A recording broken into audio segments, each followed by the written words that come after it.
Hello and welcome to everybody on Cloud Fitness. So in today's video, we are going to discuss about support vector machines. So in our machine learning playlist, I am going to discuss specifically about this particular algorithm, and in future after this particular video, we are going to implement SVM in practical as well. We are going to see whatever we have discussed in this particular video as well. So let's move ahead, but before moving ahead, I do recommend all of you to subscribe to my channel for more of such videos or more of such informative content, that will help you to make use of your free time actually. So even the 10 minutes that you're watching on my channel, you're actually getting something out of it. And do remember to connect with me over the LinkedIn as well, and I will leave the link in the description box. So when you talk about support vector machines, right? Now this is the only slide that I have. After that, everything I'm going to show you diagrammatically. So support vector machine, basically I've already talked about supervised machine learning algorithms, right? Support vector machine is a type of supervised machine learning algorithm which is used for both classification as well as regression problems. So we can actually solve both the types of problems using support vector machines. Here what we try to do is we try to find an optimal hyperplane to separate the data into different classes. So let's say in my target output, right, you already know iris data set, right? In the iris data set, we segregate the flowers based on their sepal length, sepal width, petal length and petal width. We try to segregate them in different species, right? Setosa, versicolor and virginica. So these are the three output categories that we are trying to classify, right? So basically in support vector machine, what will happen, that it will try to find a hyperplane that will help you to separate the data into three classes, right? That is what support vector machine is used for, and it is very effective in every application where you are trying to do any kind of image classification or text classification or bioinformatics as well. So in SVM, basically it is well suited for problems where you need to find a decision boundary.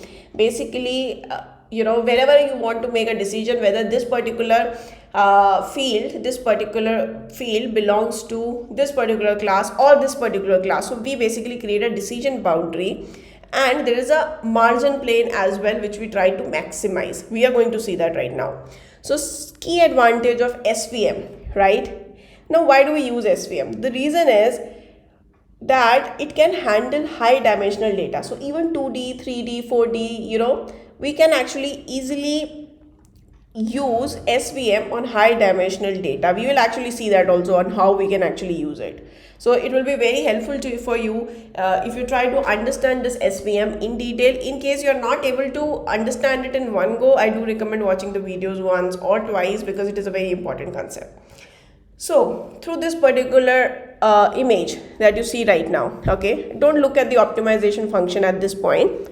Just look at this linear SVM. Now what is this linear SVM? So if you see, this is my x-axis, this is my y-axis, just think like a linear regression, right? On the linear regression, what we try to do, we try to find out this particular line, right? The middle line that you see over here where I have mentioned hyperplane 3D.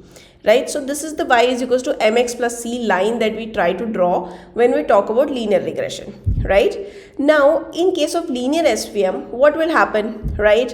In case of linear SVM, now we are trying to segregate the data into two classes, right? So imagine there are two classes. One is this cross that you see over here, which is a negative class, and let's say this tick marks like OK checkbox, right? Let's say it is a positive class positive and class negative. So there are two classes. So between these two classes, with the use of SVM, we try to find a hyperplane like this. Hyperplane usually we use whenever we talk about 3D. So we try to find this hyperplane. This black line is nothing but it is a hyperplane that we try to find out. Now in this hyperplane, if you see, what we try to do is we try to, the dotted lines that you see, right? These dotted lines are nothing but these are also called as your soft planes. Now, if you see, this is a positive hyperplane, this is a negative hyperplane, right? Now, what is this positive hyperplane and negative hyperplane? So, first of all, you got this middle line, right? You got this middle line. Now, these OK check marks, right? These are nothing but your class 1 outputs or your positive class outputs, right? Now near to this class, near to this middle line, right, whatever will be the point, whatever will be the positive point, the nearest positive point, from that we will draw a line. Now there can be one nearest positive point, there can be two, there can be as many number of positive points, as it can be in the data. There can be 1 2 3 4 5 6 7 8 9 10, anything, right? So if you see in this example, so the nearest positive points over here are these two which are highlighted in green. So from here what we have done, we have created a positive hyperplane, we have created this dotted line. Now similarly, even for the second class or for the negative class, what we have done, so the 2 points which are nearest to this hyperplane, we have created this mark over here and we have created a plane over here. This is called as a negative hyperplane. Now the distance between these two planes, positive hyperplane and the negative hyperplane, is called a marginal distance, right? These are also called as marginal planes, right? And the distance between them is called a marginal distance. So in support vector machine, this is what we try to do, right? We try to create a hyperplane which will classify the two outputs, right? Here I'm showing you two. So it will classify the two outputs, it will try to create a plane like this, which is also called as hyperplane, and then it will try to create marginal planes over here, the positive marginal plane or the positive hyperplane and the negative hyperplane, and the distance between these two is called a marginal distance. And these points, right, through which you create these positive and the negative hyperplanes, right, these are nearest to your main hyperplane, and these points are also called as your support vector. That is why you call it as support vector machines. Now this is what your linear regression theory is about, right? Now if you see, I have mentioned specifically here linear SVM. Now why did I mention linear SVM, right? Now if you see, these are the points which can be easily classified, right? But usually in your data set, right, it can happen that your data might not be as well formed as like this, right? You can see the data that is represented over here in this graph, it is very well separable. There can be not so well placed data points as well. So if you look over here, right, this is a non-linear SVM. So when we say non-linear SVM, what we are trying to do here, you can see the positive points and the negative points, right? How you can draw a hyperplane over here? Just think about it. How will you be able to create a hyperplane over here? It's very difficult, right? You can create one line here, in any direction you create, you will not be able to achieve the accuracy over here. So this is called as a non-linear SVM, where your classes are not linearly separable. Here I have created a linear line, it is linearly separable, but here I am not able to separate it linearly. So that is why we call it as a non-linear SVM. Right? But how do we solve this kind of a problem? Because majority of the problem will be like this only, right? So no use case is a simple use case, right? So even here you will mostly get non-linear SVMs. We are going to see this as well.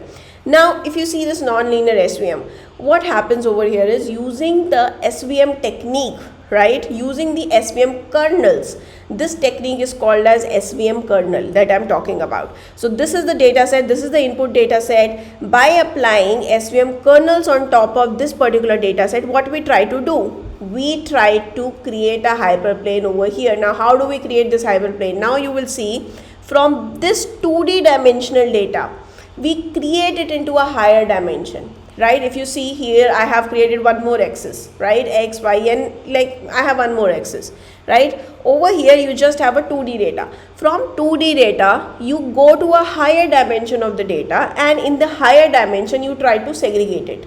That is what is called your non-linear SVM technique, right? Using this technique, using SVM kernels, right, we will see how we can use these SVM kernels. Using these SVM kernels, we try to create the 2D data into a higher dimension data, and where it is linearly separable. So here so if you see in this 2D, it is not linearly separable, but when I create it into a higher dimension data, it can be separable. How? Now if you see, let's say these are XYZ points, right? These are multiple points. Now in these multiple points, if I want to, let's say I do a square of all these values, right? If I try to do a square of all these values, now what will happen is, in 3D, in a completely different direction, you will see that these values actually become separable. Now let me in fact show you this particular diagram as well. So if you see this diagram, right, so this is a 2D diagram. Now here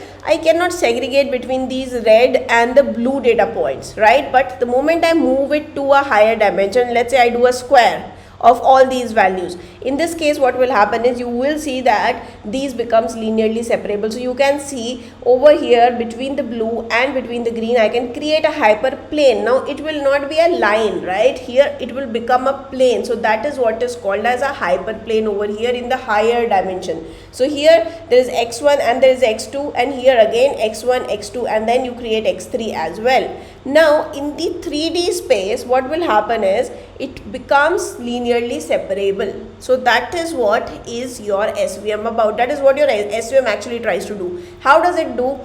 For the non-linear SVMs, it tries to do it through SVM kernels. Now here again you can see that I can create a hyperplane. Now here it will not be a line, it will be a plane. Okay, now again the distance between these two planes will be the marginal distance, right? Now here what happens is in the non-linear SVM, and even the linear SVM for that matter, what happens is, now you don't need to memorize all of these formulas, okay? You should understand what it tries to achieve and how it tries to achieve, and you should be able to do it in the hands-on. We are going to do hands-on in the next videos as well. So if you see, this is the marginal distance, right?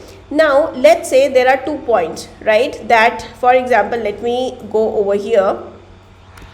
So if you see over here, right, so here you can actually see that these are positive points and these are negative points that I have, right? In the middle here, the black line that you see, right, this is nothing but this is my hyperplane that I have created, right? So this is my hyperplane that I have created over here. These are my positive points and these are my negative points, like 2 classes, right? Now these dotted lines are nothing but, if you see, so from here, right, from here, this is the most nearest point, this x1 is the most nearest point, and I have created my marginal soft plane over here, right? And similarly for this class I have again created my marginal soft plane. Now this is what your SVM does, but now there are many small things, because in the data all the points will not be like this, right? There might be few outliers in the data where your positive point can come over here, right? Your positive point can come over here like this, what I am showing you over here. Similarly, your negative points can come out of this line as well. There can be outliers in the data. Your positive points can come here, your negative points can come here and here as well. So that can be the data. Right now, if you see from this hyperplane, the distance between this marginal plane, the positive marginal plane over here is x1, right, for this particular value, and for this particular x2 value it is x2, right?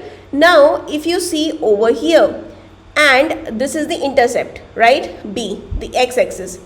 Over here you can also see that for the outliers part, right, for the outliers part this will be the distance.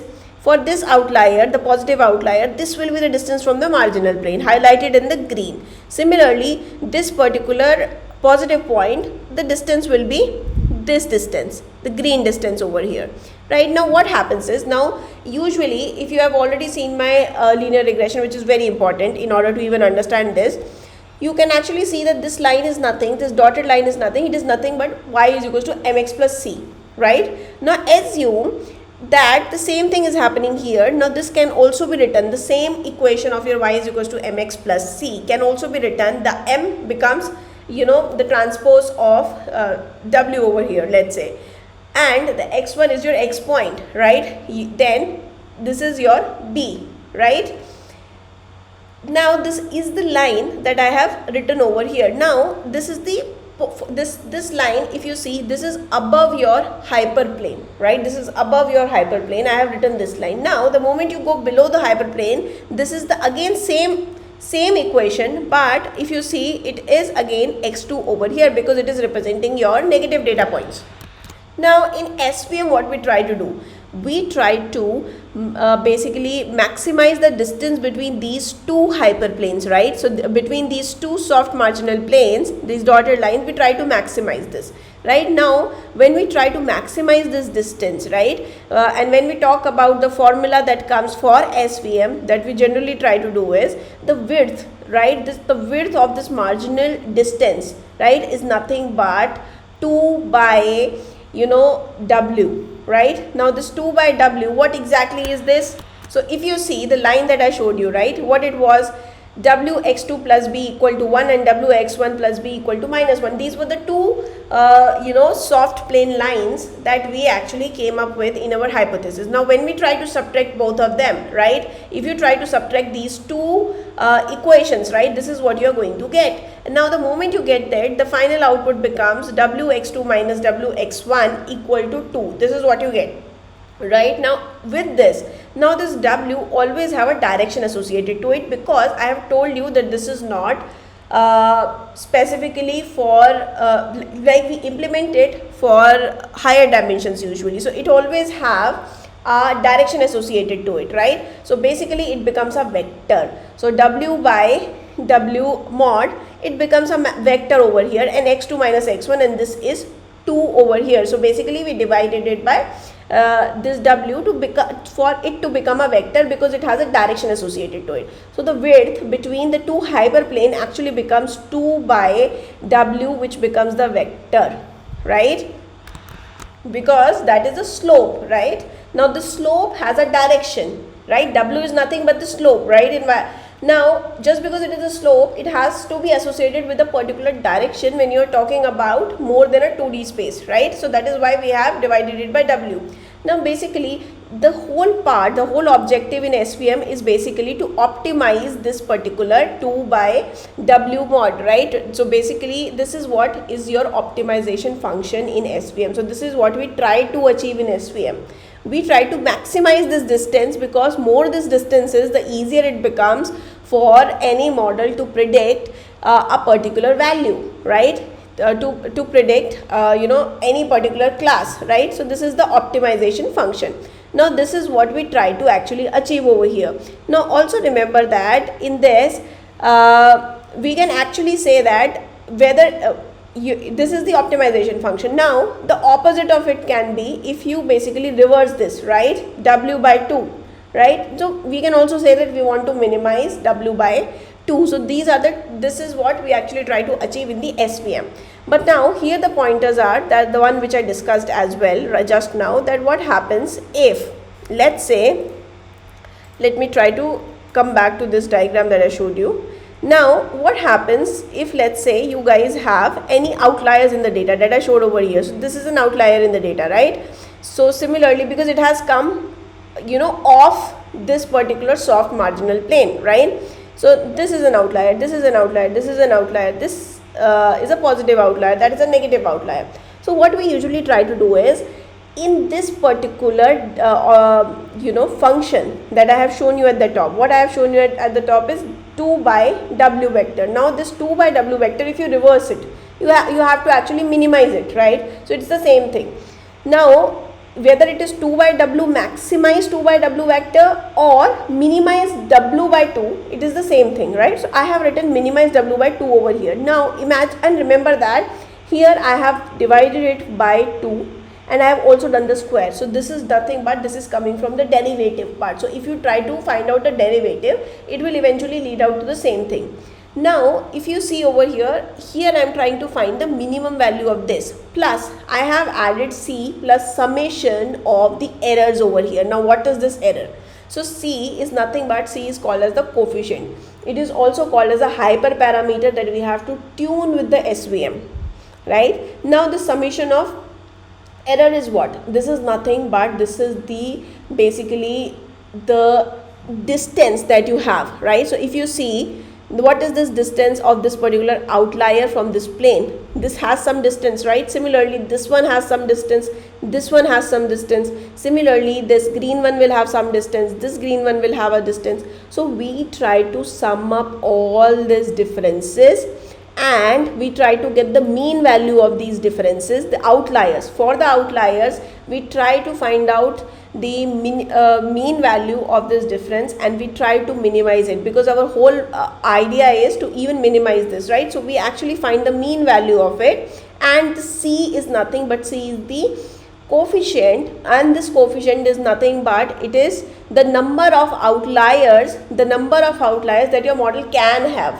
So for example, here if you see 1, 2, 3, 4 and 5. So here this particular model, we can say that it has 5 outliers and these are permitted. These 5 outliers are permitted, and these 5 outliers will have a mean distance of these errors, right? That is what the mean error is about over here. So the C is nothing but this is kind of a trade-off margin, right? When we say a trade-off margin, basically we say that these points are misclassified, these are not classified properly, and we say that okay, our model can have these many errors, and the C is nothing but count of these errors, and when it has the count of these errors, and this is the summation of the distance of these errors from the soft planes, right? So this is what the whole objective of your support vector machine is, and this is what we try to achieve. So even in theory, in the practical also, we are going to see the same thing. We are going to see how we can create hyperplanes,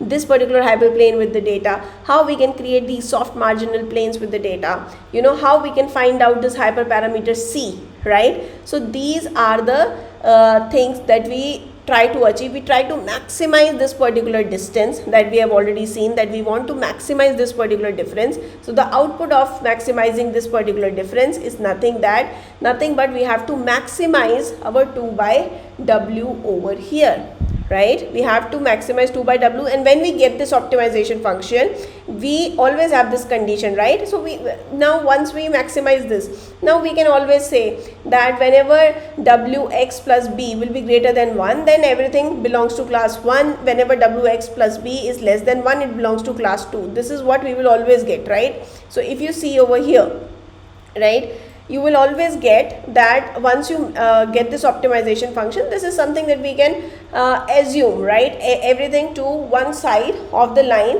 will be of class A, everything with other side of the line will be of class 2, and then there will be some misclassified points which we are going to say that okay, these many misclassified points are allowed. This is their mean distance, right? This is their mean distance from the soft marginal planes, and we have to minimize the opposite of our optimization function. So this is the whole objective of your support vector machines. Now it is a little difficult concept to understand in general. Now we achieve this through SVM kernels. We are going to see these SVM kernels, right? There are multiple types of SVM kernels. Using different SVM kernels, we try to achieve this. Now for each of these SVM kernel, which one should we use, right? It completely depends on your data set. We have to do that particular piece of work, trying to understand what SVM kernel to use where, and also trying to tune the hyperparameter, right? So that is the piece of a work that we are going to do in our next videos as well. So I hope you like this particular video. I know this is a bit difficult concept to understand, but you don't need to memorize any of these formulas, okay? That is not the whole objective over here. You should understand what a particular algorithm does, right? What is the whole objective, and then you should try hands-on. That is what your objective should be, not memorizing any formulas over here, right? So I hope you like this particular video. Stay connected, try to watch these videos again and again in order to understand, because eventually these videos are giving something to you. They are not taking anything from you, right? Even if they are taking some piece of time from you, it is actually giving back in return a lot of valuable knowledge to you guys, which is going to help you grow a lot, because this is something that is now very important, right? So thank you so much for being till here. Do remember to like, share and subscribe to my channel.